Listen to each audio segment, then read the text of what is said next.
అత్తగారంటే అమ్మలా ఉండాలి తప్ప పెత్తనం చూపించి అధికారిలా ఉండకూడదు. బొమ్మరిల్లు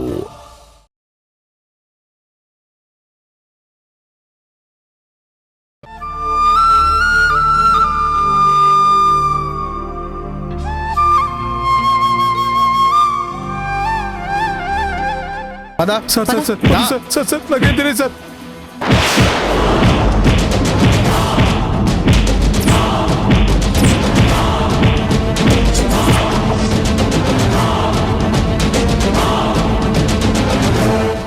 వదిలేండి సార్, ప్లీజ్ సార్. ఏంటి సార్, ఏం చేశాడు? ఎందుకలా కొడుతున్నారు? వీణ్ణ కొట్టడం కాదు, చీరేయాలి. దేనికి? అంత పెద్ద తప్పేం చేశాడు? ఏం చేశాడండి? నిప్పు లాంటి సుదర్శన్ గారికి లంచం ఇవ్వాలని చూస్తున్నాడు.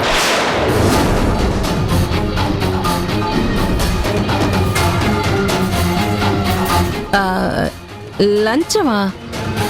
దేనికి? ఏవో రిజల్ట్స్ మార్చాలంట. రోజు వేధించి వేధించి చంపుతున్నాడంట. కుదరదన్నా వినకుండా ఇవాళ ఏకంగా వచ్చి లంచం ఇవ్వాలని ట్రై చేస్తున్నాడు. ఆల్రెడీ ఆయన మాకు నోటీస్ ఇచ్చారు. అందుకే పట్టుకొని పనిష్మెంట్ ఇవ్వడానికి తీసుకెళ్తున్నాం. సార్ సార్ వద్దు సార్. పట్టుకెళ్ళి జైల్లో వేస్తే గానీ వీడి జాతకం మారిపోదు. పదండి.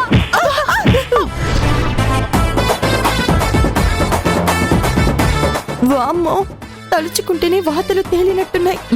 ప్రయత్నం వద్దు, పాడు వద్దు. వెనక్కి వెళ్ళిపోదాం. పద పద పద.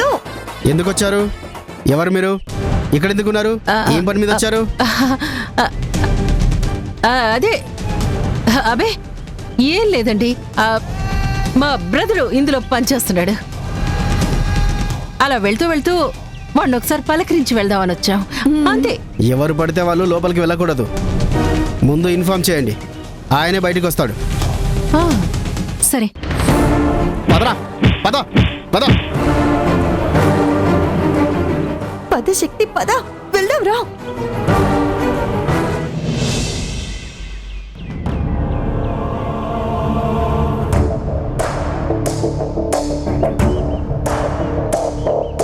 మీరేంటి మధు వాళ్ళ ఇంట్లో ఉన్నారు?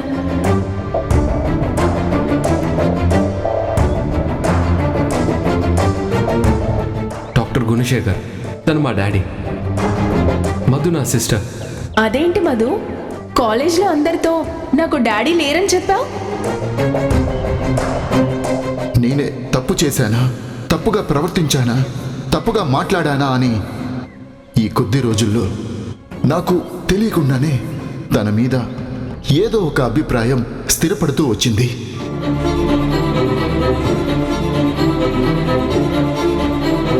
నా మనసులో జనని గురించిన ఆలోచన శివతో చెప్పాను. అదే విషయం జననికి ఎలా చెప్పాలో నాకు అర్థం కావడం లేదు. నా బాధ, ఆలోచన జననికి అర్థమయ్యేలా ఎలా చెప్పాలి? చెప్పకుండా తను ఎలా అర్థం చేసుకుంటుంది? నేను DNA రిపోర్ట్ కోసం ఎదురు చూడటం లేదు. జస్ట్ అథెంటికేటెడ్గా నిందలేసే జనం నోళ్ళు మూయించడానికే ఎదురు చూస్తున్నాను. తనేమో నేను తన పిల్లల్ని నా పిల్లలని ఒప్పుకోవడం లేదని భావిస్తుంది.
ఇప్పుడు ఆ కర్చిప్ని అంత అర్జెంటుగా ఉతికి ఆరేయాల్సిన అవసరం ఏమొచ్చింది?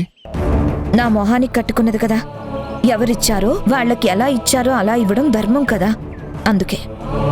నేనేం అది నాకు తిరిగిచ్చేయని అడగలేదు, అనలేదు కదా. ఇచ్చింది చాలు, దక్కిందే మేలు అని ఉంచుకోవడం నాకు అలవాట్లేదు.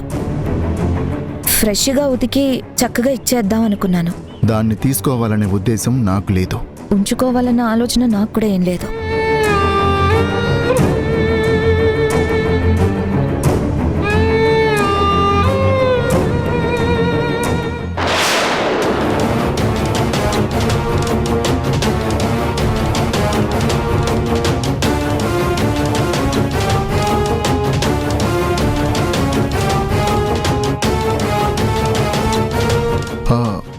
జనని, జనని,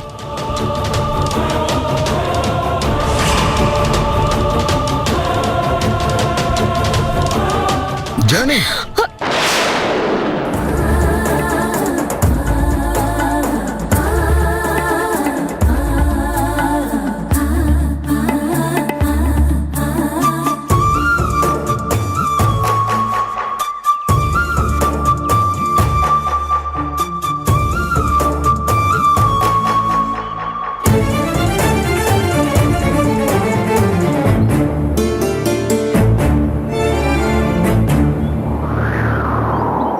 ఏంటి గుడా, ఏమైంది?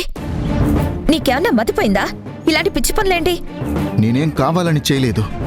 ప్రతి విషయంలోనూ తొందరపట్టం, అపార్థం చేసుకోవడం నీకు అలవాటైంది.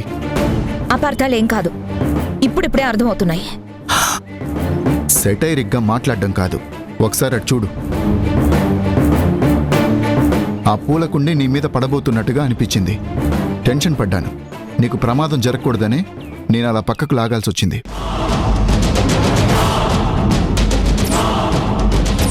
ఏంటి, ఆ పూలకుండి పడుతుందనుకున్నావా? నా మీద పడుతుందేమోనని నన్ను రక్షించడానికి యువతలకు లాగావా? నేను పడ్డాను, కానీ అది మాత్రం అక్కడే ఉంది. అయినా దాని వెనక ఎవరూ లేరు కదా. గాలికి కుండీలు పడిపోతాయా? గాలి దుమ్ము వచ్చే వాతావరణం కూడా ఏం లేదు. నువ్వు చెప్పేదంతా నమ్మే అంత పిచ్చితనం నాకేం లేదు. నువ్వేమన్నా అనుకో, నాకు మాత్రం అది పడుతుందే అనిపించింది. నిన్న మొన్నటిదాకా హాస్పిటల్లోనే ఉండొచ్చావు కదా, మళ్ళీ ఏం జరుగుతుందో అని టెన్షన్ పడ్డాను. నీకు నేనెలా అర్థమవుతున్నానో నాకు అర్థం కావట్లేదు. ఏవేవో సాకులు చెప్పి నా మీద నువ్వు అంత కేర్ తీసుకోవాల్సిన అవసరం ఏం లేదు.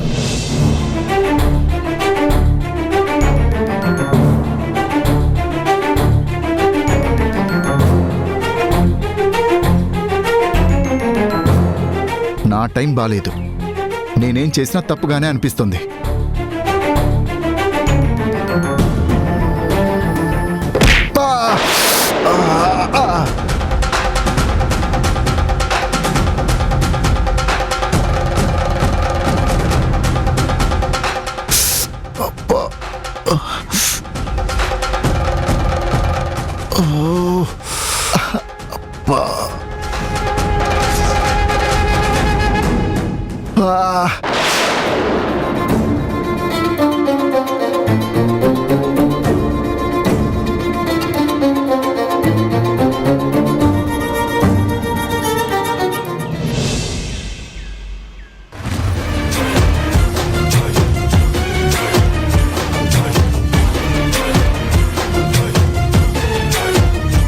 సినిమా ఎలా ఉంది? బాగా ఎంజాయ్ చేసావా? మూవీస్ చూడడం కామనే, కానీ నీతో కలిసి చూడడం సంథింగ్ స్పెషల్. మూవీ ఎలా ఉందో నాకు అనవసరం. నీతో ఎగ్జైట్ ఫీల్ అయ్యానా, కలిసి ఎంజాయ్ చేశానా అన్నదే ముఖ్యం. I feel very happy. I enjoy a lot. నువ్వు నాకు బాగా నచ్చావు. నీతో ఇలా కలిసి టైం స్పెండ్ చేయడం నాకు బాగా హ్యాపీగా ఉంది. అవును, ఇది అడగడానికేనా ఇక్కడ దింపేశావు? కాలేజ్ దగ్గర దించకుండా? యాక్చువల్గా నేను ఇక్కడ డ్రాప్ చేయడం నాకు ఇష్టం లేదు. నీతో కలిసి ఇంకా ఇంకా ఇంకా ఎంజాయ్ చేయాలనుంది. అలా అని నేను ఎక్కించుకుని కాలేజ్కి వచ్చానే అనుకో, అక్కడ మధు చూసిందే అనుకో, ఇంటికొచ్చి కంపు కంపు చేస్తుంది, పెద్ద గొడవ చేస్తుంది. అవును, అసలు నాకు తెలియక అడుగుతాను. అది మీ ఇంట్లో ఎందుకుంటుంది? డాక్టర్ గునా గారు అది నా కూతురని ఎందుకు చెప్పట్లేదు? అదో పెద్ద స్టోరీ. అదేంటి ఆయన అలాగే అన్నారు, నువ్వు అలాగే అంటున్నావు. షార్ప్గా షార్ట్ కట్లో చెప్పలేవా? షూర్, దాందే ఉంది. ఎప్పుడో మా మావయ్యతో విడిపోయిన ఆవిడ గారు పిల్లల్నేసుకుని మళ్ళీ ఆస్తి కోసం అక్కడ చేరారు. అసలు ఆ మధు కానీ చిన్న కానీ మా మావయ్య కూతురు కాదు, కొడుకు కాదు. ఆ తరుణ్ గాడు ఛాన్స్ ఇస్తే మెల్లగా మా అమ్మ మీద లేనిపోని చాడీలు చెప్పి మా మావ ఇంట్లో దూరారు. మా అమ్మ మీద లేనిపోని అబద్ధాలు చెప్పటం, మా మావయ్య బుర్ర తొలిచేయటం, మెల్లగా వాళ్ళమ్మని మా మావయ్యకి దగ్గర చేయాలని చూస్తున్నారు. అవునా? నిజమా? నీకు అబద్ధం చెప్తానా డార్లింగ్? ఆ ఫ్యామిలీలో వాళ్ళందరూ 100% సెల్ఫిష్. ఎవరి స్వార్థం వాళ్ళు చూసుకుంటారు. మధు ఏమో మామయ్య పేరు చెప్పి డాక్టర్గా సెటిల్ అవ్వాలని, నాన్న నాన్న అంటూ మామయ్య చేత ఖర్చులు వెళ్లదీసుకోవాలని లేనిపోని ఎఫెక్షన్లు ఎక్స్ప్రెస్ చేస్తూ ఓ తెగ క్లోజ్ అయిపోవాలని చూస్తుంటుంది. వాళ్ళమ్మ వదిలేసిపోయింది పోవచ్చు కదా. ఆ పిల్లల తండ్రి ఎవరో అతనితోనే ఉండొచ్చు కదా. వాడి దగ్గర వదిలించాల్సినవన్నీ వదిలించుంటారు. వాణ్ణి సన్యాసుల్లో కలిపేసుంటారు. మళ్ళీ అవసరాల కోసం ఓ అడ్రస్ సంపాదించుకోవడం కోసం మా మామయ్య దగ్గరికి చేరారు. అవునా? ఆ చిన్నగాడు వాడొక మాయ. అమాయకంగా కనిపిస్తాడే కాని అవసరాలు వెళ్లదీసుకోవడంలో మాత్రం నెంబర్ 1. మొత్తం ముగ్గురు వైఫై లాగా తరుణ్ గాడిని చుట్టుకున్నారు. వాడేమో వీళ్ల మాయమాటలకి బోల్తా పడిపోయాడు. అమ్మ, చెల్లి, తమ్ముడు అంటూ వాడు వీళ్లే ప్రపంచం అనుకుని బతుకుతుంటాడు. వాణ్ణి అడ్డం పెట్టుకుని వీళ్ళు బతికేస్తున్నారు. మధ్యలో నేను మా అమ్మ అన్యాయం అయిపోతున్నాం. మా మావయ్య నన్ను సొంత కొడుకులాగా, పెద్ద కొడుకులాగా చూసుకునేవాడు. ఇప్పుడు వీళ్ళొచ్చి గ్యాప్ క్రియేట్ చేశారు. ఓ అదా కథ. మీ అనుకునే మామయ్యని మీకు దూరం చేస్తున్నారా? వాళ్ళ స్వార్థం కోసం మీకు అన్యాయం చేయాలని చూస్తున్నారా? నో, అలా జరగడానికి వీల్లేదు ధీరజ్. వాళ్ళని అలా వదిలేస్తే మీరు చాలా నష్టపోవాల్సి వస్తుంది. తెలుసు, కానీ మేమేం చేయాలి? మా మావయ్య వాళ్ళకి సపోర్ట్గా ఉంటాడు. ఏమన్నా అందామనుకుంటే ఆయన అడ్డుపడతాడు. హర్ట్ అవుతాడని ఫీల్ అవుతున్నాను. ఆయన సపోర్ట్ తీసుకొని వీళ్ళేమో రెచ్చిపోతున్నారు. లేదు ధీరజ్, మనం హ్యాపీగా ఉండాలంటే మన ప్రైవసీకి అడ్డుపడే ఆ మధుకి బుద్ధి చెప్పాలి. అది నోరెత్తకుండా చేయాలి. నువ్వు చెప్పేది నిజమే రమ్య, కానీ మేమందరం ఒకే ఇంట్లో ఉంటాం. నాకు ఆ ఛాన్సే లేదు. నేనేదన్నా చేసి బయటపడ్డానే అనుకో, మా మామయ్య నన్ను ఇంట్లోంచి గెంటేస్తాడు. మా అమ్మ నా గురించి చాలా సఫర్ అవుతుంది. నాకు ఆ మధుకి ఎలాగోలా బుద్ధి చెప్పాలి, ఏదో ఒకటి చేయాలనుంది. కానీ నో ఛాన్స్, నేనేం చేయలేను. మధు అంటే మీ మామయ్య హేట్ చేసేలా చేయాలి. ఎస్, అవును. అంటే మధుని బ్యాడ్ చేయాలి. బ్యాడ్ అని మీ మామయ్య దగ్గర ప్రూవ్ చేయాలి. అప్పుడు మీ మామయ్యే వాళ్ళ వల్ల తనకి ఇన్సల్ట్ అవుతుందని ఫీల్ అయ్యి వాళ్ళ సంగతి అటో ఇటో తేల్చేయాలి. ఎస్, 100% నువ్వు చెప్పేది కరెక్టే. కానీ ఏం చేయాలి?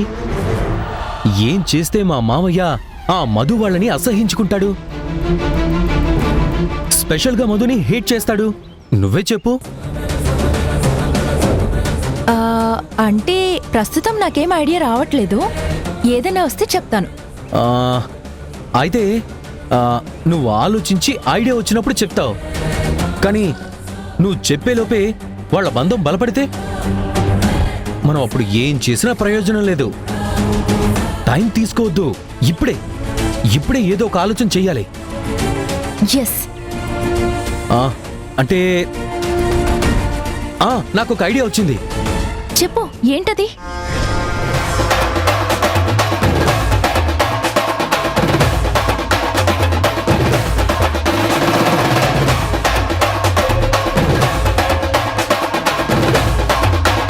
సో ఐడియా చాలా ఎక్సలెంట్ గా ఉంది. మనం దీన్ని ఖచ్చితంగా ఎగ్జిక్యూట్ చేయాలి. చెయ్యాలి అనడం బానే ఉంటుంది, కానీ నేను చేశాననుకో బయటపడితే బాగుండదు కదా. ప్లాన్ నాది, ఎగ్జిక్యూషన్ నీది. నేను నీకు హెల్ప్ చేస్తాను, నువ్వు నాకు హెల్ప్ చేయి. షూర్, డెఫినెట్ గా హెల్ప్ చేస్తాను. ప్రామిస్? ప్రామిస్. ఎస్.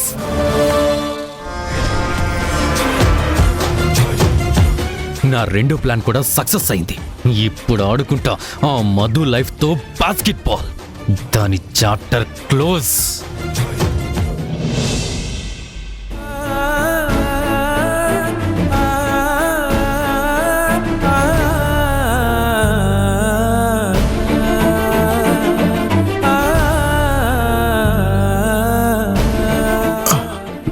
జాగ్రత్త.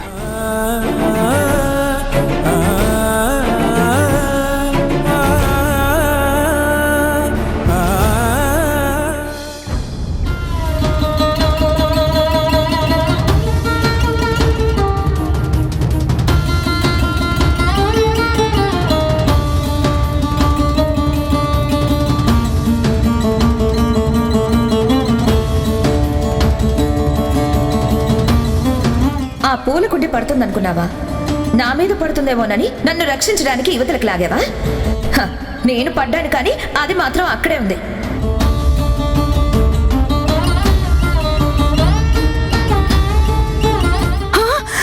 అయ్యో అయ్యో అయ్యో, అంత రక్తం కారుతుంది.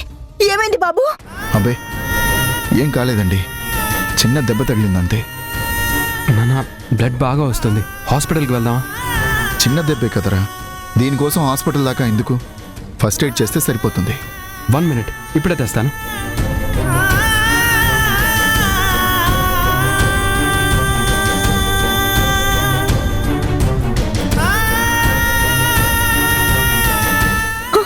అయ్యో, రక్తం అలా కారిపోతుంది. ఏదన్నా పెట్టి తుడిచేయచ్చు కదనే. వద్దొద్దు, తరుణ్ ఫస్ట్ ఎయిడ్ కిట్ తేవడానికి వెళ్ళాడు కదా, వెయిట్ చేద్దాం.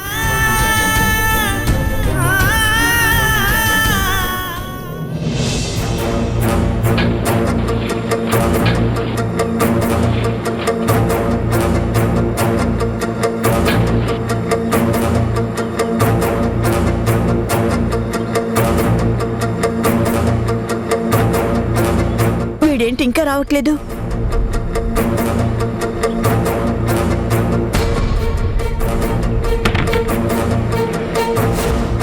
ఎక్కడ పెట్టారు?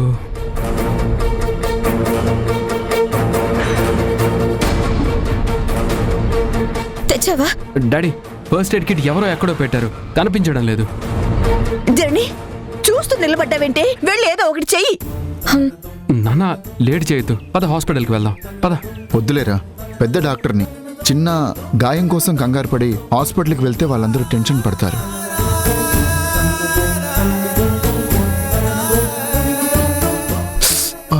ఏం బాబు, నొప్పిగా ఉందా?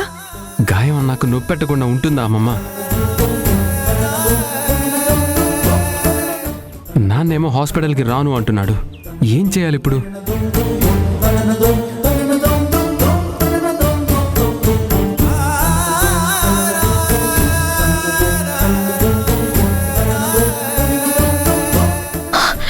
ఒక్క నిమిషం.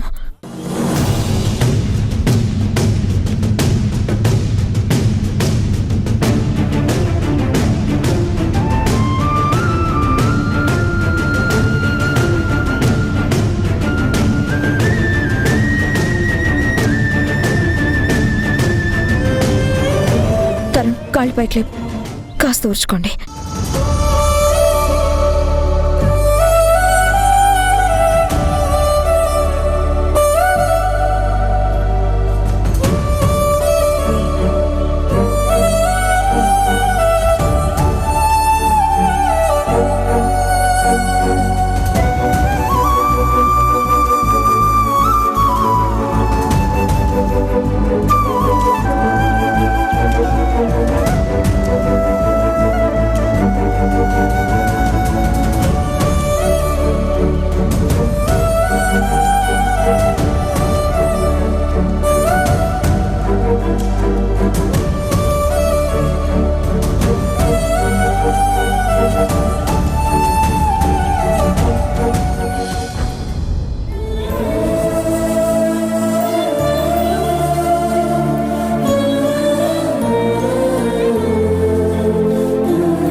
తను అబద్ధం అంది, ఏదో సాకు అంది.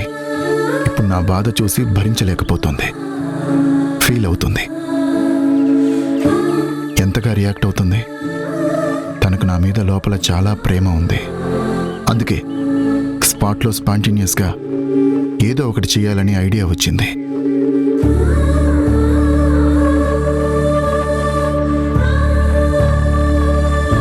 ఓకేనా, తగ్గిపోతుందిలేండి. కింద పెట్టు.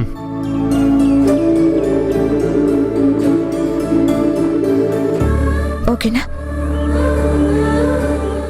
జనరల్గా డాక్టర్లు పేషెంట్లని కాపాడతారు, కానీ పేషెంట్ డాక్టర్ని కాపాడడం అంటే ఇదేనేమో అమ్మా.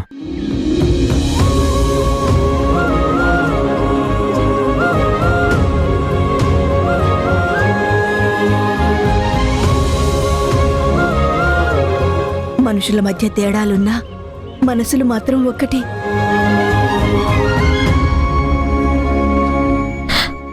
ఓకేనా?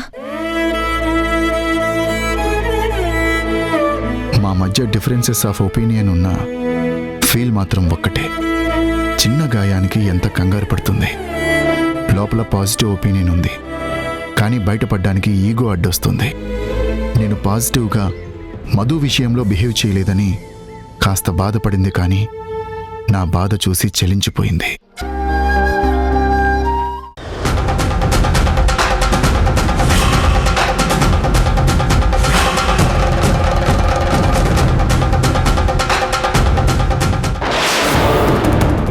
ఎవరండి మీరు? ఇక్కడేం చేస్తున్నారు? సెక్యూరిటీ, సెక్యూరిటీ, పట్టుకోండి, సెక్యూరిటీ.